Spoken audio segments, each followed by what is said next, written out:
Welcome to my channel investing Mantra भाई Ashish. How to save tax. Tax बचाने का बढ़िया ट्रिक। पत्नी के अकाउंट में पैसे करें ट्रांसफर, लेकिन जान लें पूरा नियम। How to save tax. अगर किन्हीं परिस्थितियों में आप अपनी पत्नी को पैसे देते हैं और उन पैसों पर ब्याज से या डिविडेंड से कमाई होती है तो इनकम आपकी इनकम से जोड़ी जाएगी। जानिए कैसे पत्नी के नाम पर टैक्स बचा सकते हैं। How to save tax. अगर आप हर महीने अपनी पत्नी के अकाउंट में पैसे ट्रांसफ़र करते हैं या आपने अपनी पत्नी को उनके बिजनेस या किसी और काम के लिए पैसे दिए हैं, क्या ये जो लेन देन हो रहा है वो इनकम टैक्स के दायरे में आता है? क्या यहाँ आप टैक्स बचा सकते हैं? आइए जानते हैं आप अपनी पत्नी के अकाउंट में पैसे ट्रांसफ़र करके कब और किन किन परिस्थितियों में पैसे बचा सकते हैं। पहले जान लें क्लबिंग ऑफ इनकम के बारे में। इनकम टैक्स एक्ट के सेक्शन 60 से 64 तक क्लबिंग ऑफ इनकम का प्रावधान है। अगर किसी और को मिल रही इनकम पर आपके नाम से टैक्स कटता है तो उसे क्लबिंग ऑफ इनकम कहते हैं। यह नियम इंडिविजुअल टैक्स पेयर पर लागू होता है। अगर सीधे शब्दों में समझे, अगर किन्हीं परिस्थितियों में आप अपनी पत्नी को पैसे देते हैं और उन पैसों पर ब्याज से या डिविडेंड से कमाई होती है तो इनकम आपकी इनकम में जोड़ी जाएगी। कब आपके ऊपर लगेगा टैक्स? मान लीजिए आपने अपनी पत्नी को 2 लाख रुपए दिए और उन पैसों का फिक्स डिपॉजिट में लगा दिया या फिर उन्हें म्यूचुअल फंड या स्टॉक में निवेश कर दिया। ऐसे में इन निवेश माध्यमों से जो कमाई होगी वो कमाई आपके नाम पर आएगी और आपको उन पर टैक्स देना पड़ेगा।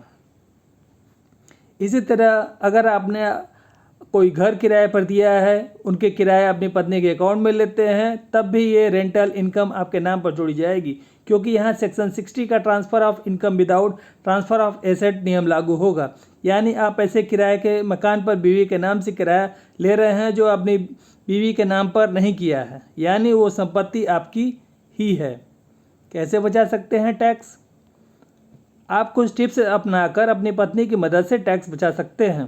पहला नंबर, जिनकी शादी होने वाली है वो शादी से पहले अपनी होने वाली पत्नी के नाम पर कोई भी संपत्ति या गिफ्ट करेंगे तो वो क्लबिंग ऑफ इनकम के प्रावधान के तहत नहीं आएगा।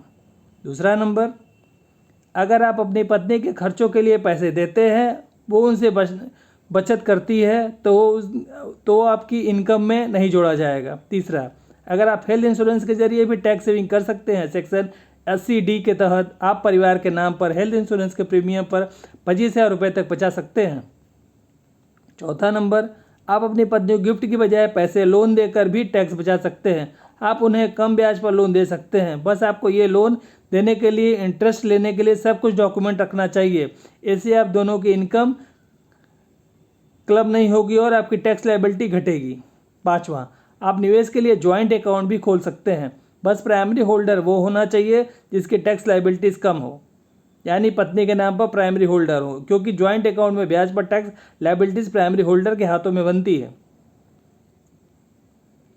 Thanks for watching A video. Like it, subscribe it and share it friends and family. दोस्तों, अभी तक जिन्होंने हमारा चैनल सब्सक्राइब नहीं किया है, चैनल को सब्सक्राइब कर लें ताकि आगे आने वाले वीडियो का नोटिफिकेशन उनको पहले प्राप्त हो सके। मिलते हैं नेक्स्ट वीडियो में, तब तक के लिए धन्यवाद।